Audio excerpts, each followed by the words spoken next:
Hi,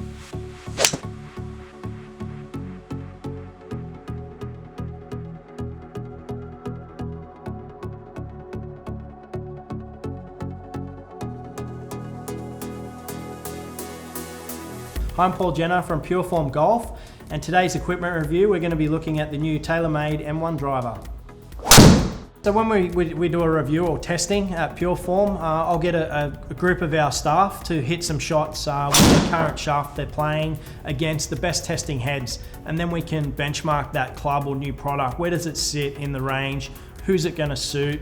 What type of golfer that we can match that to? Is it going to fit into the matrix? So we know very quickly, just from all our tested thousands of fits, where each club's going to fit into our matrix. So today with the drivers, I hit 8 shots with each driver, and then I took the best 6 as an average, give myself a couple of mulligans there. Because of the spin, I'm still averaging 257, and I'm not quite centering the club, so it's very, very forgiving on off-center hits. Okay, so we're just going to have a look at more of the design aspect of the new 460 and 430 M1. Obviously 460 is a larger head.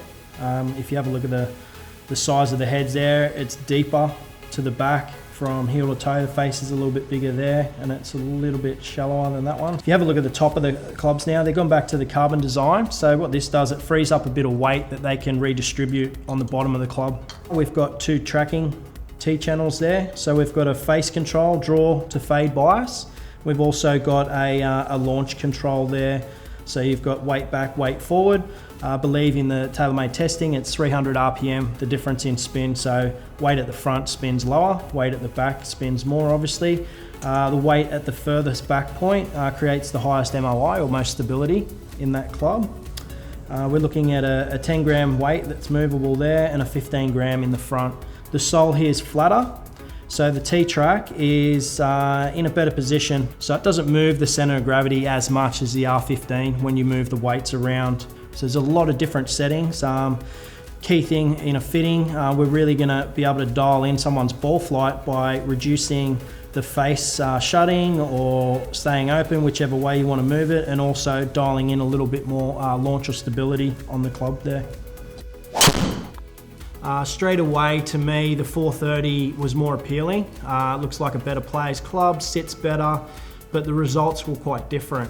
So what I'll do is I'll go through the data and the results of the testing with the driver. So I swing sort of between 100 to 105 miles an hour with my driver. Around that 100 miles an hour for a driver fitting, we're looking at a peak height of 30 meters and then a landing angle of mid 30s with a low spin in the low 2000s to optimize to absolutely max out. If we have a look at the first 460 head that I hit, I was swinging 104 with a 151.7 ball speed, 145 smash, 2007.9 spin with a peak height of 28.6 and a landing angle of 35.7 degrees. So it's hit all the parameters really well. So that was the best testing driver for me today when we hit those. What was very interesting was the spin rate was far lower than the 430 head in the same model, which I thought it would have been the other way around. And the other noticeable thing was that I squared the face up to the path much better on the bigger head. So it was much more forgiving. I didn't really feel like I hit the ball great today with any of those drives. So my smash factor's down, but the result was still really good. So I was averaging 257.5 meters with the 460 head and 245.3 with the smaller tour head. The 460 actually launched lower, and I squared the face up and hit the ball a lot flatter, straighter with less spin, which I was probably expecting to do that more with the 430, and that's probably more designed that way.